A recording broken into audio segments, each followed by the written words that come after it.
Hello' everyone, মই আজি আহিছোঁ মিড টাউন ইন নামৰ এখন ধুনীয়া হোটেলত, যিখন আছে পশ্চিম বৰাগাঁও, গুৱাহাটী। আৰু ইয়াত মোৰ এজন ফ্ৰেণ্ডৰ, মোৰ ক্ল'জ ফ্ৰেণ্ড ৰামকৃষ্ণৰ এনিভাৰ্চেৰী চেলিব্ৰেশ্যন হ'ব। আৰু সেইটো কাৰণে মোকো মাতিছিল, ময়ো আহিলোঁ। কি প্ৰগ্ৰেম হৈছে চাওঁ, দেখাওঁ।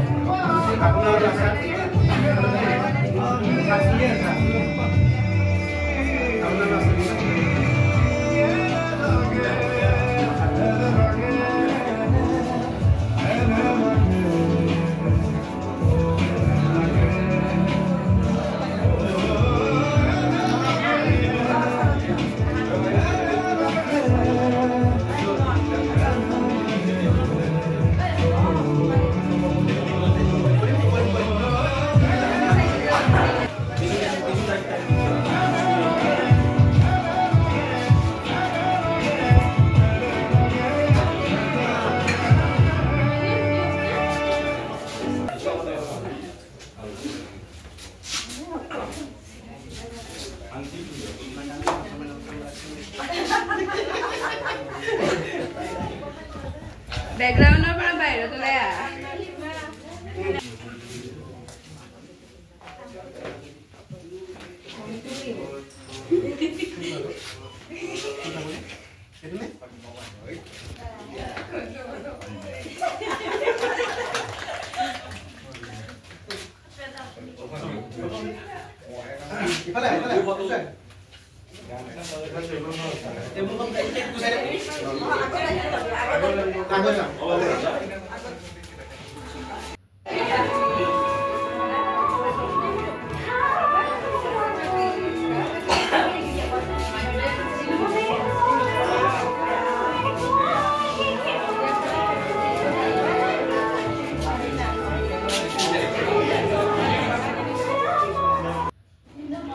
আজি আপোনাৰ এনিভাৰ্চেৰী, আপোনাৰ এবছৰৰ অভিজ্ঞতাটো কওক, কেনেকুৱা লাগিল?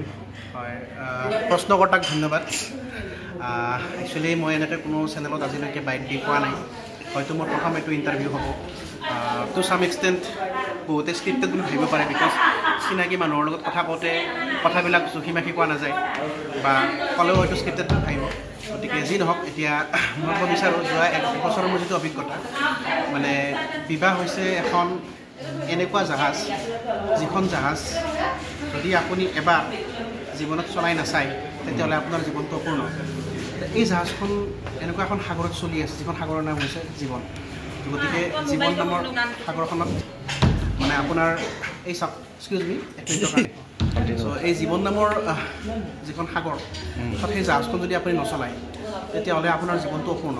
কাৰণ আপুনি কিমান দূৰ এক্সপাৰ্ট হয় বা নহয়, নিজক জুখি চাব লাগিলে আপুনি সেই জাহাজখন চলাবই লাগিব। কিবা টিপছ দিব নেকি?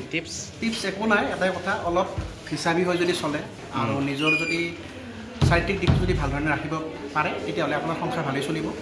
বাকী nobody is perfect, but yes we can try to become perfect. গতিকে ট্ৰাই কৰাটো উচিত। আৰু চবতকৈ ডাঙৰ কথা, পত্নীৰ কথা মানি চলিব। কাৰণ যদি মানি নচলে, আপোনাৰ সংসাৰ খেলি মেলি লাগিব। ঠিক তেনেদৰে আপুনি যদি মানি চলে, আপোনাকো তেখেতে ৰেচপেক্ট কৰি ইন ৰিটাৰ্ণ আপোনাক মানি চলিব। ঠিক আছে, থেংক ইউ।